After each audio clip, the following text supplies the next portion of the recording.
Hello everyone, welcome back to Moon's Media Minute. I'm Moon. And I'm Kyle AJ, Moon's co-host. Today we're talking about arguably the biggest heavy metal band of all time, the one and only Metallica.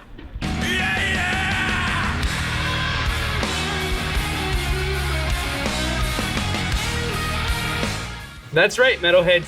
Metallica is all up in here today. The San Francisco-based metal monsters who originally formed in LA, the group who released Ride the Lightning,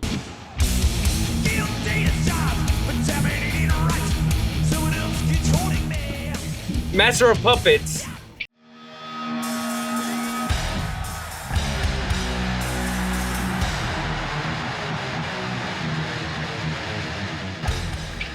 as well as Nothing Else Matters.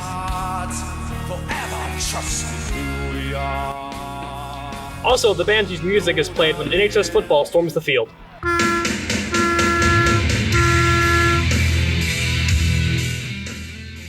Metallica got their name from a friend's metal music magazine, so their buddy had to rename the magazine Metal Mania.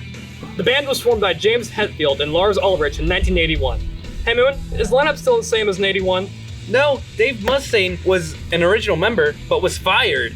He went on to form a rival band, Megadeth, which is part of what critics and fans call the Big Four of metal, along with Slayer and Anthrax. Metallica's first ever written and recorded song was called Hit the Lights. It was originally part of a demo album that mostly consisted of covers of only 3 original songs.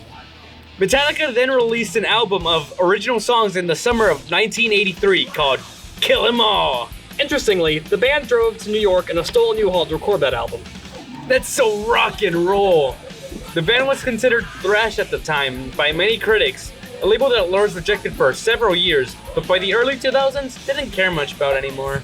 Then Metallica released Ride the Lightning in the summer of 84.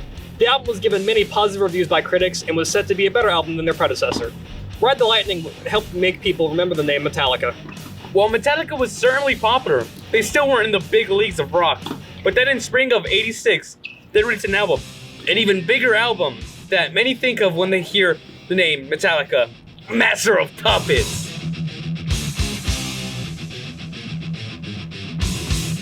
Master of Puppets is known as one of their biggest records of all time. And it was for good reasons too. It starts with the title song, Master of Puppets, with an amazing guitar solo and a heavy feel to it. Every time I hear the song, it gives me a rush of adrenaline. After the success of that record, Injustice for All was released to the public in the fall of '88 to positive reviews. It's beloved by fans and critics alike, with a great lineup of songs that really rock you to the core.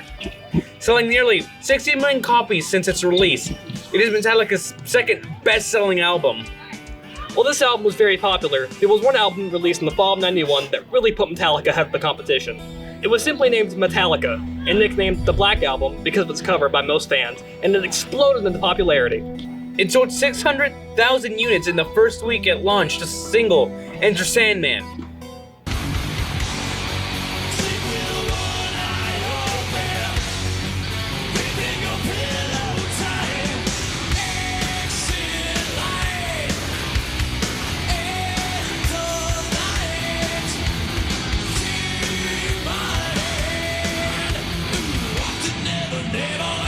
That hit number 16 on Billboard Hot 100, their highest charting single ever. The Black Album is still, to this day, the number 1 selling album Metallica has ever made, with over 30 million units sold. That's so rock and roll. In 2021, to celebrate the 30th anniversary of that record, the band released a special reissue and compilation featuring 53 artists covering their favorite songs on the album. Metallica performed to the world's 5th largest concert crowd in history in the fall of 1991. After the Soviet Union dissolved, they opened the country to Westerners and rock concerts. Metallica headlined the open-air Monsters of Rock festival in Moscow, attended by 1.6 million people. That is outrageous. The band continued to be relevant throughout the 2000s and even in recent years with the new album that was released in April of 2023 named 72 Seasons. That record attracted positive reviews as the Metal Kings have returned to reclaim their place as the best heavy metal band of all time. Metallica never really lost their touch. I think they will live on forever as the kings of heavy metal. Another reason for that title? They revolutionized the genre. Thank you for joining us in this episode of Moon's Media Minute. I'm Moon. And I'm Kyle. And we hope to see you next time.